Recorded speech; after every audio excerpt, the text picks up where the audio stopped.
When I look back on that summer, I sometimes wonder if fate had planned it all from the very beginning.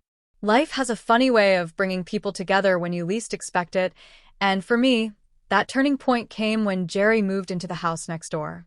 I was living with my younger sister, Emily, in a small suburban neighborhood just outside of Kansas City. Our parents had passed down the family house to us after moving to Florida for retirement, so Emily and I, being only a few years apart, decided to share the place until we both figured out our next steps in life. Emily was 24, spirited, and always speaking her mind, while I, Sarah, was 27, more cautious, and usually the one trying to keep things balanced between us. The day Jerry arrived with his moving truck, I was trimming the hedges while Emily leaned casually against the porch railing, sipping lemonade. I remember noticing right away how tall he was, with sandy brown hair that caught the sunlight and a warm smile that seemed to make the whole street brighter. Emily nudged me and whispered, "Neighbor alert." And he's definitely handsome. Jerry waved as he hauled boxes up the driveway, and Emily, being her bold self, shouted back, "Need some help?" That was how it started, just an offer shouted across the lawn. Within minutes, Emily and I were both carrying boxes into Jerry's new place, laughing as we tried to maneuver a heavy dresser through a narrow doorway. Jerry was charming and down-to-earth, grateful for the help, and by the end of the afternoon, we felt like we had known him for years. Over the following weeks, Jerry quickly became a part of our daily lives. He'd wave every morning on his way to work, bring over mail that accidentally ended up in his box, and sometimes join us for dinner when Emily invited him without asking me first. She always teased, "It's just being neighborly," though I couldn't ignore the sparkle in her eyes whenever she talked to him. At first, I assumed Emily was just being playful. She had a habit of joking about guys, never really taking relationships too seriously.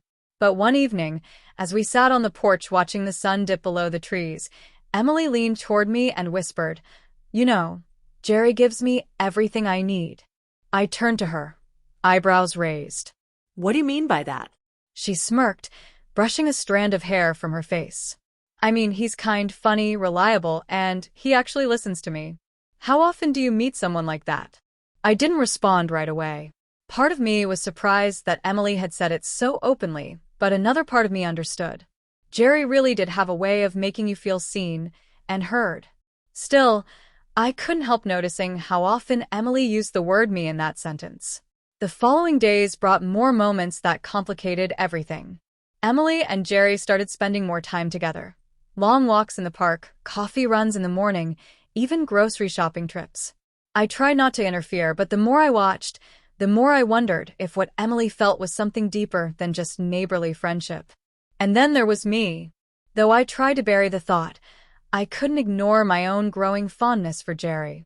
He had a way of asking questions that made me open up about things I rarely shared with anyone, even Emily.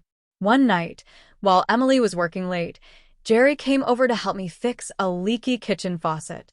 After an hour of struggling with rusty pipes and laughing at our clumsiness, we ended up sitting at the table, talking about dreams and fears. He told me about his childhood in Ohio, about how he had come to Kansas City for a fresh start after a difficult breakup. I shared how I often felt responsible for Emily, even when I wanted to focus on myself. There was a quiet moment when our eyes met, and I felt something shift inside me. I quickly looked away, guilty for even letting that thought cross my mind. After all, Emily had already claimed Jerry in her heart, hadn't she? The tension between what Emily wanted and what I felt grew stronger each day. I didn't want to hurt my sister, but I also couldn't deny the bond one was forming with Jerry. One Saturday afternoon, everything came to a head.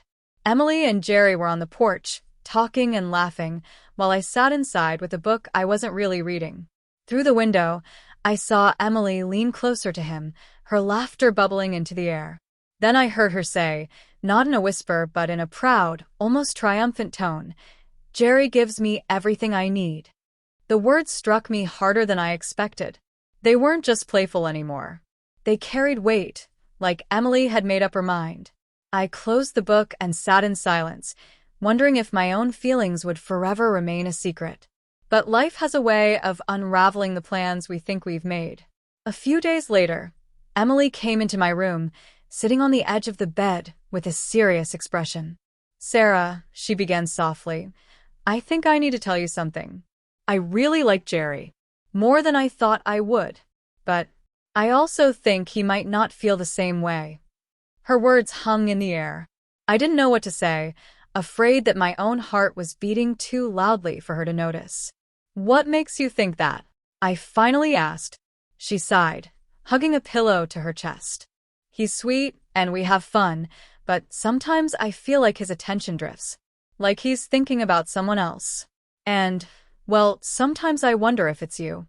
I froze, my throat tightening. "Emily, that's not." She cut me off with a small smile. "It's okay. You don't have to explain. You're my sister. If it's true, I'd rather know now than later." That moment was one of the hardest of my life. I wanted to protect my sister's heart, but I also couldn't lie to her or to myself. The truth was there, hanging unspoken between us. Over the next weeks, conversations grew more open, though complicated. Emily admitted she wasn't sure what she wanted long-term. Jerry, on the other hand, seemed to naturally gravitate towards spending time with me whenever the three of us were together. Emily noticed, but instead of anger, she showed a surprising maturity. "Maybe Jerry isn't meant for me," she said one evening, "but that doesn't mean he isn't meant for someone I care about." It was a moment of grace I'll never forget. Eventually, Jerry and I had a conversation of our own. One evening, after walking me home from the grocery store, he stopped at the gate and said, "Sarah, I need to be honest. I value Emily's friendship so much, but when I'm with you, I feel something I can't ignore."